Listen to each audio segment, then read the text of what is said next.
ಯಾರ ಪರವೂ ಅಲ್ಲ, ಯಾರ ವಿರುದ್ಧವೂ ಅಲ್ಲ. ಸಾಯಂಕಾಲ ಎಕ್ಸ್‌ಪ್ರೆಸ್, ಇದು ಜನಪರ.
अयोध्यापति प्रभु श्री रामचंद्र की जय।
ಕಾರ್ಪೊರೇಷನ್ ಸದಸ್ಯರು ಕೂಡ ಹೀಗಾಗಿ ಅವರ ಮೇಲೆ ಒಂದು ಜವಾಬ್ದಾರಿ ಕೂಡ ಇದೆ.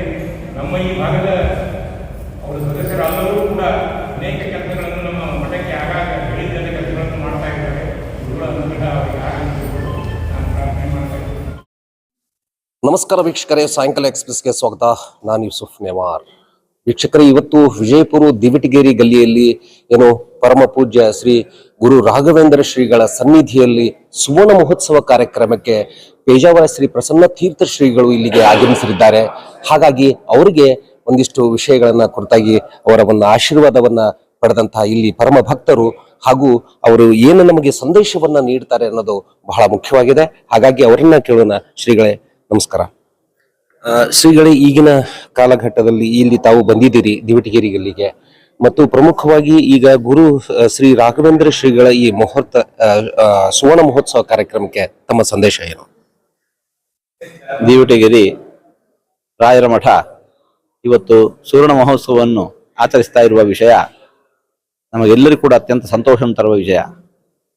ಶ್ರೀಮದ್ ರಾಘವೇಂದ್ರ ಗುರು ಸಾರ್ವಭೌಮರು ಯಾವುದೋ ಒಂದು ವರ್ಗಕ್ಕೆ ಸೀಮಿತರಾಗಿಲ್ಲ, ಎಲ್ಲರಿಗೂ ಕೂಡ ಅವರು ಬೇಕು. ಹೇಳಿ ಕೇಳಿ ನಾವು ಅವರನ್ನು ಗುರುಗಳು ಎಂಬುದಾಗಿ ಪೂಜಿಸ್ತಾ ಇದ್ದೇವೆ. ಅವರು ಗುರುಗಳು ಅಂತಂದ ಮೇಲೆ ನಾವೆಲ್ಲ ಶಿಷ್ಯರಾಗ್ತೇವೆ. ಗುರು ಶಿಷ್ಯರ ಸಂಬಂಧ ಅದು ವಿದ್ಯೆಯಲ್ಲಿದೆ. ಬದುಕಿಗೆ ಮಾರ್ಗದರ್ಶನ ಮಾಡುವವರನ್ನು ಗುರುಗಳು ಅಂತ ಕರೀತೇವೆ, ಮಾರ್ಗದರ್ಶನ ಪಡೆಯುವವನನ್ನು ಶಿಷ್ಯ ಅಂತ ಕರೀತೇವೆ. ಶ್ರೀಮದ್ ರಾಘವೇಂದ್ರ ಗುರು ಸಾರ್ವಭೌಮರು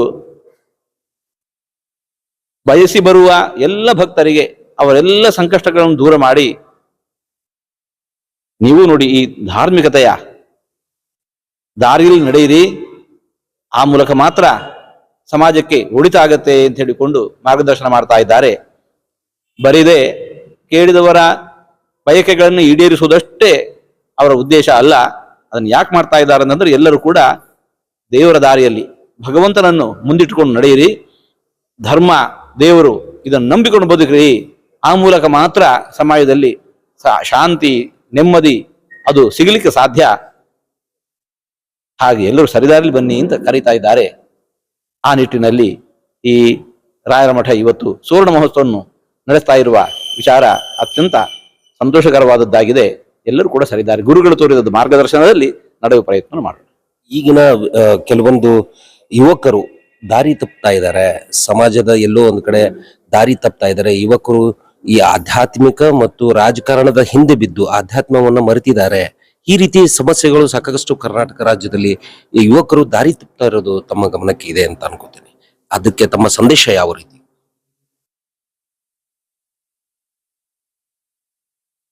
ಯುವಕರು ಸಮಾಜದ ದೊಡ್ಡ ಆಸ್ತಿ. ಸರಿದಾರಿಯಲ್ಲಿದ್ದಾರೆ ಅಂತಂದ್ರೆ ಮುಂದಿನ ಸಮಾಜ ಏಳಿಗೆಯನ್ನು ಕಾಣುತ್ತೆ.